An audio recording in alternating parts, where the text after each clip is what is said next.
Dear friends, welcome back to my channel Let's Read. From the collection of Western authors, let's read a very wonderful story, The Killers, written by Earnest Hemingway. Let's begin with the story. The door of Henry's lunchroom opened and two men came in. They sat down at the counter. "What's yours?" George asked them. "I don't know," one of the men said. "What do you want to eat?" "I don't know," said Al. "I don't know what I want to eat." Outside it was getting dark. The street light came on outside the window. The two men at the counter read the menu. From the other end of the counter, Nick Adams watched them. He had been talking to George when they came in. "I'll have a roast pork tenderloin with applesauce and mashed potatoes," the first man said. "It isn't ready yet." "What the hell? What the hell do you put it on the card for?" "That's the dinner," George explained. "You can get that at 6 o'clock. George looked at the clock on the wall behind the counter. "It's 5 o'clock. "The clock says 20 minutes 5, the second man said. "It's 20 minutes fast." "Oh, to hell with the clock," the first man said. "What have you got to eat?" I can give you any kind of sandwiches," George said. "You can have ham and eggs, bacon and eggs, liver and bacon, or a steak. Give me chicken croquettes with green peas and cream sauce and mashed potatoes. That's the dinner. Everything we want the dinner. What's the way you work it? I can give you ham and eggs, bacon and eggs, liver. I'll take ham and eggs," the man called L said. He wore a derby hat and a black overcoat buttoned across the chest. His face was small and white, and he had tight lips. He wore a silk muffler and gloves. "Give me bacon and eggs," said the other man. He was about the same size as L. Their faces were different, but they were dressed like twins, both overcoats too tight for them. They sat leaning forward, their elbows on the counter. "Got anything to drink?" Al asked. "Silver beer, bevo, ginger ale," George said. "I mean, you got anything to drink?" "Just those, as I said." "This is a hot town," said the other. "What do they call it? Summit?" "Ever hear of it?" Al asked his friends. "No," said the friend. "What do they do here at night?" Al asked. "They eat the dinner," his friend said. "They all come here and eat the big dinner." "That's right," George said. "So you think that's right?" Al asked George. "Sure." "You're a pretty bright boy, aren't you?" "Sure," said George. "Well, you are not," said the other little man. "Is he, Al?" "He's dumb," said Al. He turned to Nick. "What's your name?" "Adams." "Another bright boy," Al said. "Ain't he a bright boy, Max?" "Well, the town's full of bright boys," Max said.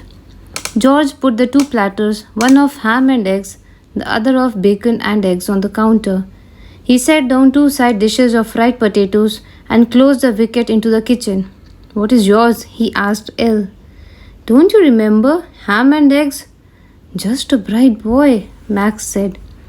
He leaned forward, took the ham and eggs. Both men ate with their gloves on. George watched them eat. "What are you looking at?" Max looked at George. "Nothing." "The hell you were? You were looking at me." "Maybe the boy meant it for a joke, Max," El said. George laughed. "You don't have to laugh," Max said. "You don't have to laugh at all. See?" "All right," said George. "So he think it's all right?" Max turned to Al. "He thinks it's all right. That's a good one." "Oh, he's a thinker," Al said. And they went on eating. "What's the bright boy's name down on the counter?" Al asked Max. "Hey, bright boy," Max said to Nick. "You go around on the other side of the counter with your boyfriend?" "What's the idea?" Nick asked. "There isn't any idea." "You better go around, bright boy," Al said. Nick went around behind the counter. "What's the idea?" George asked. "None of your damn business," Al said. "Who's out in the kitchen?" "The nigger." What do you mean, the nigger? The nigger that cooks. Tell him to come in. What's the idea? Tell him to come in. Where do you think you are? We know damn well where we are, the man called Max said. Do we look silly to you? No, but you talk silly, Elle said to them. What the hell do you argue with this kid for? Listen, he said to George. Tell the nigger to come out here. What are you going to do to him? Nothing. Use your head, bright boy. What would we do to a nigger? George opened the slit that opened back into the kitchen. Sam, he called. Come in here a minute. The door to the kitchen opened and the nigger came in. What was it? He asked. The two men at the counter took a look at him. All right, nigger, you stand right there, Elle said. Sam, the nigger, standing in his apron, looked at the two men sitting at the counter. Yes, sir, he said. Elle got down from his stool. I'm going back to the kitchen with the nigger and bright boy, he said. Go on back to the kitchen, nigger. You go with him, bright boy. The little man walked after Nick and Sam, the cook, back into the kitchen. The door shut after them. The man called Max sat at the counter opposite George. He didn't look at George, but looked in the mirror that ran along the back of the counter. Henry's had been made over from a saloon into a lunch counter. Well, bright boy, Max said, looking into the mirror. Why don't you say something? What's it all about? Hey, Elle, Max called. Bright boy wants to know what it's all about. Why don't you tell him? Elle's voice came from the kitchen. What do you think it's all about? I don't know. What do you think? Max looked into the mirror all the time while he was talking. I wouldn't say. Hey, Elle, bright boy says he wouldn't say what he think it's all about. I can hear you, all right, said Elle from the kitchen. He had propped open the slit that dishes passed through the kitchen with a catsup bottle. Listen, bright boy, he said from the kitchen to George. Stand a little further along the bar. You move a little to the left, Max. He was like a photographer, arranging for a group picture. Talk to me, bright boy, Max said. What do you think's going to happen? George did not say anything. I'll tell you, Max said. We are going to kill a Swede. Do you know a big Swede named Ole Anderson? Yes. He comes here to eat every night, don't he? He comes here sometimes. He comes here at 6 o'clock, don't he? If he comes. We know all that, bright boy, Max said. Talk about something else. Ever go to the movies? Once in a while. You ought to go to the movies more. The movies are fine for a bright boy like you. What are you going to kill Ole Anderson for? What did he ever do to you? He never had a chance to do anything to us. He never ever seen us. And he's only going to see us once, Al said from the kitchen. What? What are you going to kill him for? George asked. We are killing him for a friend. Just to oblige a friend, bright boy. Shut up, said Elle from the kitchen. You talk too goddamn much. Well, I got to keep bright boy amused, don't I, bright boy? You talk damn much, Elle said. The nigger and my bright boy are amused by themselves. I got them tied up like a couple of girls in the convent. I suppose you were in convent? You never know. You were in kosher convent. That's where you were. George looked up at the clock. If anybody comes in, you tell them the cook is off, and if they keep after it, you tell them you'll go back and cook yourself. Do you get that, bright boy? All right, George said. What are you going to do with us afterward? That will depend, Max said. That's one of those things you never know at the time. George looked up at the dock. It was 6:15. The door from the street opened. A streetcar motorman came in. Hello, George, he said. Can I get supper? Sam's gone out, George said. He'll be back in about half an hour. I'd better go up the street, the motorman said. George looked at the clock. It was 20 minutes past 6. That was nice, bright boy, Max said. You are a regular little gentleman. He knew I'd blow his head off, Al said from the kitchen. No, said Max. It isn't that. Bright boy is nice. He's a nice boy and I like him. At 6:55, George said, He's not coming. Two other people had been in the lunchroom. Once George had gone out to the kitchen and made a ham and egg sandwich to go that a man wanted to take with him. Inside the kitchen, he saw Elle, his derby hat tipped back, sitting on a stool beside the wicket with the muzzle of sword-off shotgun resting on the ledge. Nick and the cook were back to back in the corner, a towel tied in each of their mouths. George had cooked the sandwich, wrapped it up in the oil paper, put it in a bag, brought it in, and the man had paid for it and gone out. Bright boy can do everything, Max said. He can cook and everything. You make some girl a nice wife, bright boy. Yes, George said. Your friend Ole Anderson isn't going to come. Well, give him 10 more minutes, Max said. Max watched the mirror and the clock. The hands of the clock marked 7 o'clock and then 5 minutes past 7. Come on, Elle, said Max. We'd better go. He's not coming. Better give him 5 more minutes, Elle said from the kitchen. In the 5 minutes, a man came in and George explained that the cook was sick. Why the hell don't you get another cook? The man asked. Aren't you running a lunch counter? He went out. Come on, Elle, Max said. What about the two bright boys and the nigger? They are all right. You think so? Sure, we are through with it. I don't like it, said Elle. It's sloppy. You talk too much. Really? What the hell? Said Max. We got to keep amused, haven't we? You talk too much, all the same, Elle said. He came out from the kitchen. The cut-off barrels of the shotgun had made slight bulge under the waist of his too tight-fitting overcoat. He straightened his coat with his gloved hands. So long, bright boy, he said to George. You got a lot of luck. That's the truth, Max said. You ought to play the races, bright boy. The two of them went out the door. George watched them through the window, pass under the arc light and across the street. In their tight overcoats and derby hats, they looked like a vaudeville team. George went back through the swinging door into the kitchen and untied Nick and the cook. I don't want any more of that, said Sam. I don't want any more of that. Nick stood up. He had never had a towel in his mouth before.